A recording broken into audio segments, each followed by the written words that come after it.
Hello, everyone. Welcome to NREMTPracticeExam.com. I'm your host, Matt, and today I'll be going through everything you need to know about the NREMT exam. If you're preparing for your certification, you know the exam is the biggest hurdle, but a lot of anxiety comes from not knowing what to expect. So in this video, we're going to pull back the curtain and break down the exam itself, the format, the questions, the scoring, and what it all means for you.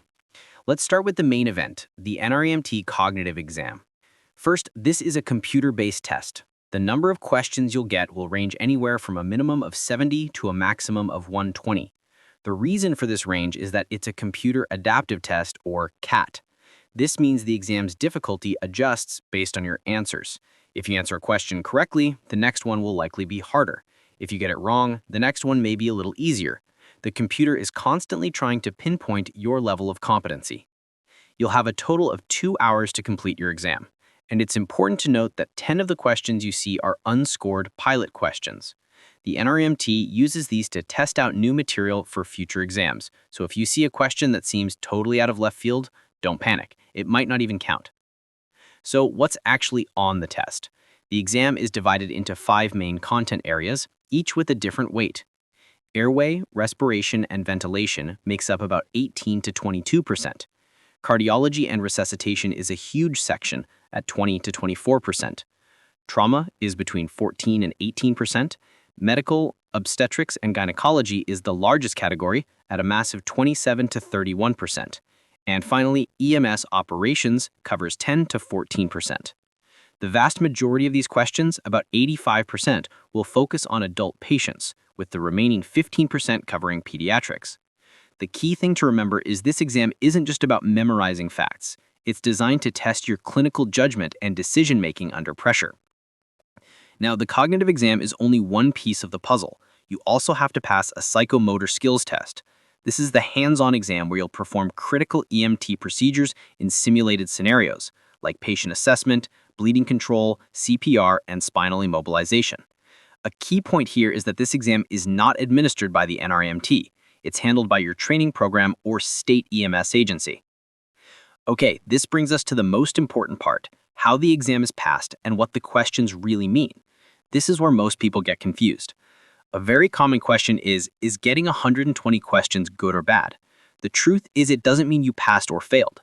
It just means the computer needed more questions to determine with 95% confidence whether you are above or below the passing standard.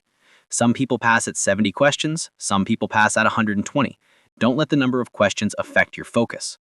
Another myth is that you need to get a certain percentage correct. This is not like a school test. There is no set percentage like 70% or 80%.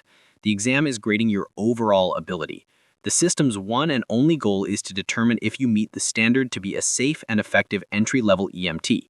You can get many questions wrong but still pass as long as the computer determines your competency level is above that passing line. And what happens if you don't pass? You get 3 attempts per application. If you fail 3 times, you'll need to complete a state-approved refresher course before you can apply for 3 more attempts. The NREMT won't tell you exactly which questions you got wrong, but they will give you a performance report showing which of the 5 content areas you struggled with, so you know where to focus your studying. So, knowing all this, what is the single most effective way to prepare for an adaptive scenario-based exam? The answer is realistic practice. Passively reading a study guide is good for building foundational knowledge, but research shows that practice testing is superior because it forces active recall, the same skill you need on test day. And that is exactly why we built our website.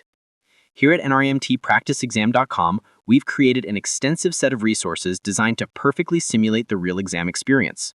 We have 8 full-length practice tests, each loaded with challenging exam-style questions that cover every major topic. Every single question comes with a detailed answer explanation. This is critical. You won't just learn the right answer, you'll understand why it's correct, helping you build the thought process you need to succeed. You can take our tests in 2 different modes. Practice mode gives you immediate feedback after each question, which is perfect for studying.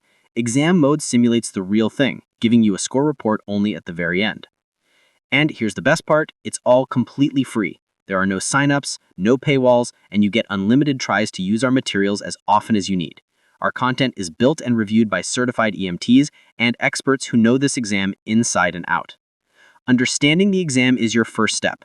The next is putting that knowledge into practice. So when you're ready to start building your confidence and mastering the material, click the link in the description to take your first free practice test. In our next video, we'll dive deep into the content itself, breaking down our comprehensive 9-part study guide to give you the knowledge you need to ace those questions. Thanks for watching, study smart, and I'll see you in the next video.